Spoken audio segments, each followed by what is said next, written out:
नमस्कार मैत्रिणींनो, सायन्स क्रिएशन्समध्ये आज पुन्हा एकदा आपलं खूप खूप खूप मनापासून स्वागत। आज आपण करतोय उपवासाची लाल बटाटा भाजी आणि भाकरी। पाहू शकता आपण इथे पीठ घेतलं मी, राजगिरा वरई कोणताही वापरू शकता आणि भाकरी तापून घेतली मळून नेहमीप्रमाणे।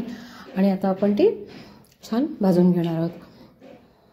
तवा तापवलाय, त्यावर ही भाकरी टाकून आता आपण शेकून घेतोय। छान दोन्ही बाजूंनी खरपूस भाजून घ्यायची। आता भाकरी झाली आपली तयार। आता आपण भाजी करतोय। इथे तुम्ही साहित्य पाहू शकता, शेंगदाण्याचं कूट, कढीपत्ता, मिरची, यातले जे जे पदार्थ तुम्हाला लागत नाहीत उपवासासाठी ते तुम्ही स्किप करू शकता। साखर आणि मीठ। आता इथे वाटण करून घेतलंय मिरची आणि इथे यात तुम्ही आलंही टाकू शकता जर चालत असेल तर। फक्त आता आपण मिरची आणि शेंगदाण्याचं कूट याचंच वाटण केलंय।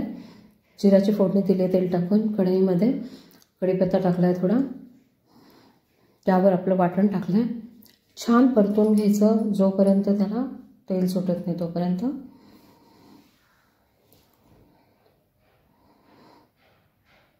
लाल तिखट, थोडी हळद चालत असेल तुमच्याकडे उपवासाला तर।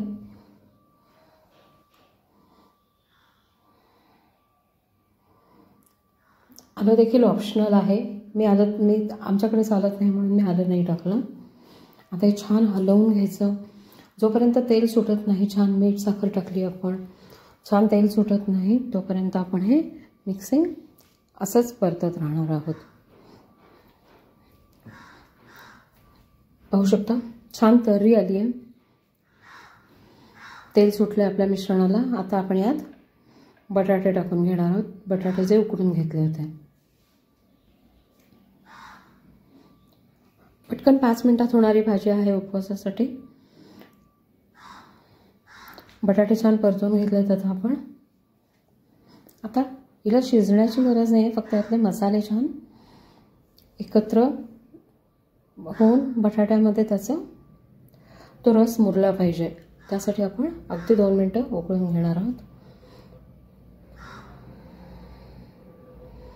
ही भाजी खूप टेस्टी लागते भाकरीसोबत। उपवासासाठी एक चांगला दमदमीत असा ऑप्शन आहे। पाहू शकता तरी आणि छान भाजी झाली आहे। थँक्यू।